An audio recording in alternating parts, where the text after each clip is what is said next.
Today our guest is George Guthrie. They see themselves entering this grand story that God has written on the world. Seems right, convictions must be strong. Pierce the darkness with the light as you go along. Living with one foot in heaven, breaking the enemy's power. In the strength of Jesus we can stand in the darkest hour.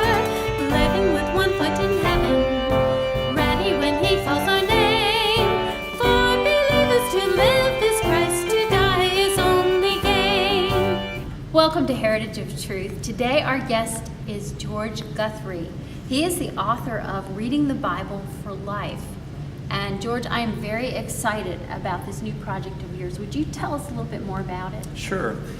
I've been at Union University for about 20 years, and 18 years ago I started a course called Intro to Bible Study because I wanted my students to have a basic process of how to read and study the Bible more effectively. And in that class, I have asked a question at the beginning of every semester through the last 18 years, and that is, how many of you come from a church that offers a basic course on how to study and or read the Bible? And in those 18 years, I've never had more than 7 hands go up out of a class of 20 to 25. Most of the time, it's about 3 hands.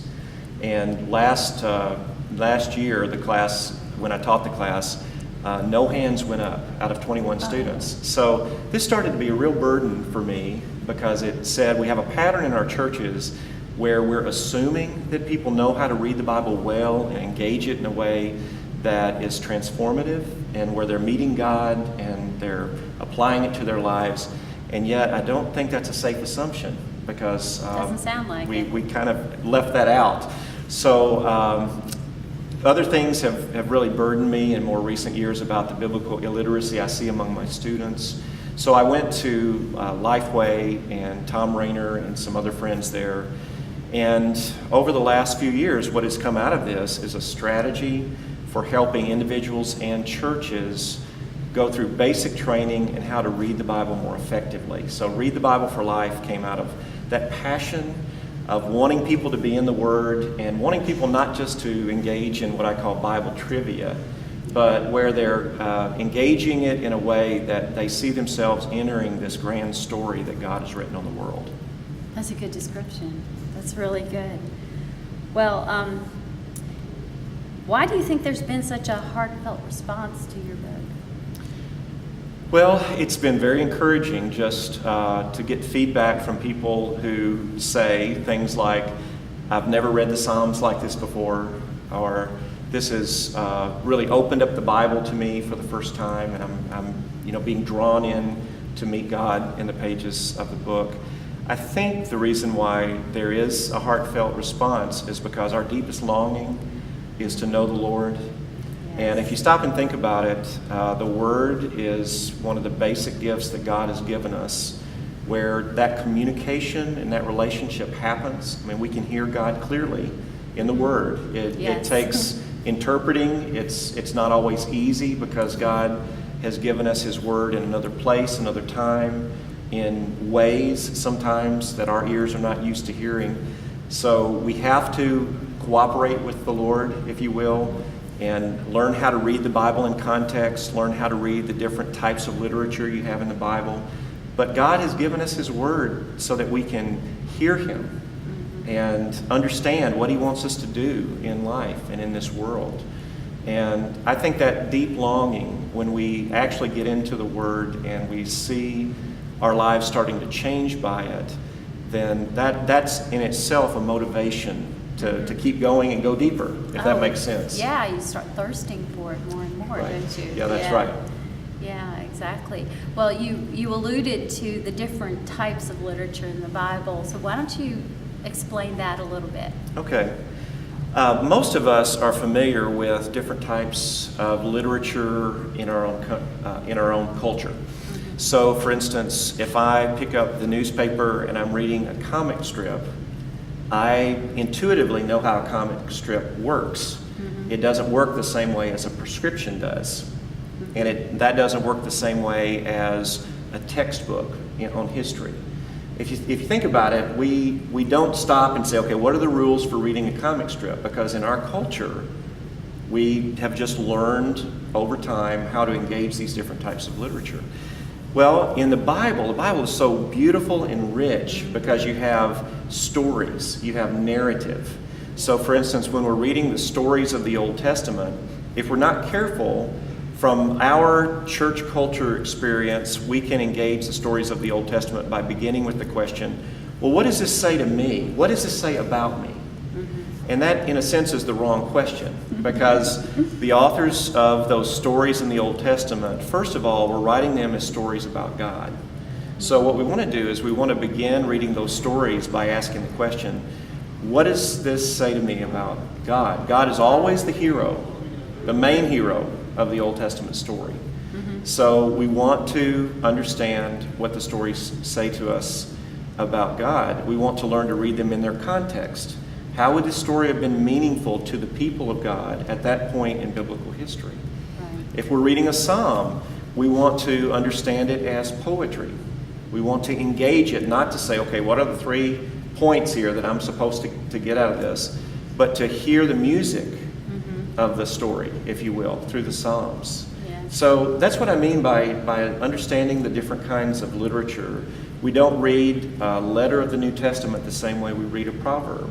Yes, and your program, it's because it's more than just one book, your program helps people understand that and how to read it. So why don't you Right. explain the other parts of the program? Okay, the basic book is called Read the Bible for Life. In fact, I have Yeah, a can you copy show of the our book listeners? here. There it Okay. is.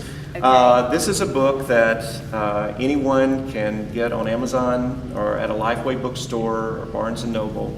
And the basic Or book... any other Christian bookstore. Or any other Christian bookstore. Yeah, it should be widely available. And the book is not a textbook. What I did is I went around and I interviewed scholar friends who are churchmen. They love Christ, they love the church, but they've spent their whole life studying the Psalms or the Gospels. So for instance, I interviewed Darrell Bach about how to read the stories of the New Testament, Craig Blomberg on how to read the teaching of Jesus. These are some of the best evangelical scholars in the world.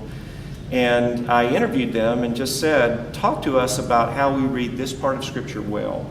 So we went and recorded all of those interviews and then transcripted them, and then I transformed them into kind of a narrative interview style like you have, for instance, in the book The Case for Christ by Lee Okay. Strobel.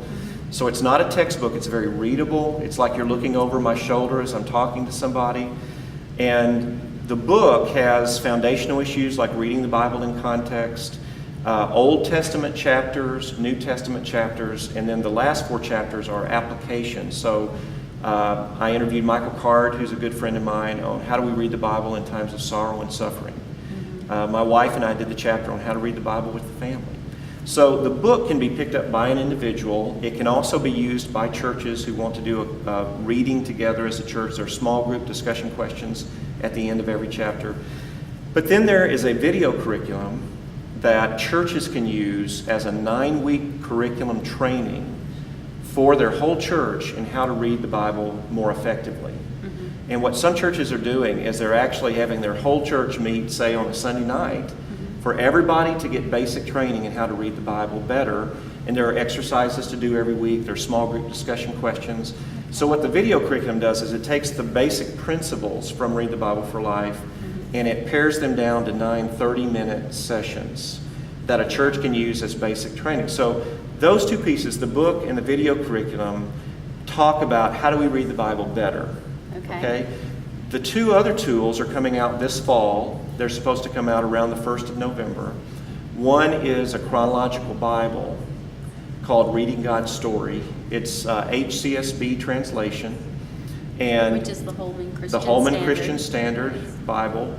And it takes all of the Scripture and puts it in chronological order so that as you read day by day through a whole year, you're reading from beginning to the end of the Bible as the events happened. And it's divided into 3 grand acts. God's plan for all people, God's covenant people, and then the New Testament is God's new covenant people. And they're introductions to all of the 17 sub-scenes that go under those acts. It's like a three-act play. It's like a 3-act play with 17 different scenes, okay? So the chronological Bible is something for a believer to use day by day as they're reading through the year. The other tool I'm really excited about is called the Reader's Guide to the Bible. And what the Reader's Guide is, it is a reading plan. It's the same plan as the chronological Bible. But it is, every day, it tells you what you're supposed to read for that day. So it might say Genesis 1 and 2, or 1 Kings chapters 1 through 4. Okay. And then what I do is every day I give a paragraph where I coach the person on how to read the portion for that day. Oh, that's good. So as they're getting ready to read, like right now, we've just started Isaiah. And this morning, I think the reading was Isaiah 1 through 4. So in the introduction for this day, I just talked about who Isaiah was, his role in the kingdom at that time in the 8th century, and also reinforce some of the principles from Read the Bible for Life. So I'll say things like, you remember when we're reading the prophets are very, very interested in the covenant. And whether people are following the covenant or not. So as you're reading Isaiah today, how does Isaiah address this issue of the covenant and faithfulness to the covenant? Another thing we look for with the prophets is the renewal of the people of God. Because you not only have these harsh judgments that are coming because of lack of faithfulness to the covenant, you also have the hope of a better future. Yes. And so I may say in the Reader's Guide, watch for these passages that come up today where there is this hope for a future. Even though the prophet is talking about the judgment against the people of God, he then sneaks in this passage where he's looking beyond that to a hope for a better future. So what the Reader's Guide does is it doesn't just hand you a plan and says, here, go read the Bible for a year. Yeah. It coaches you day by day in good reading practices. It helps you remember where you are in the story. And then at the end of each week, there are small group discussion questions so that a group of people could do it and then get together in small group every week and talk about it. Do you think it could be used within a family that way? Oh, absolutely. In fact, my family right now is using the Reader's Guide.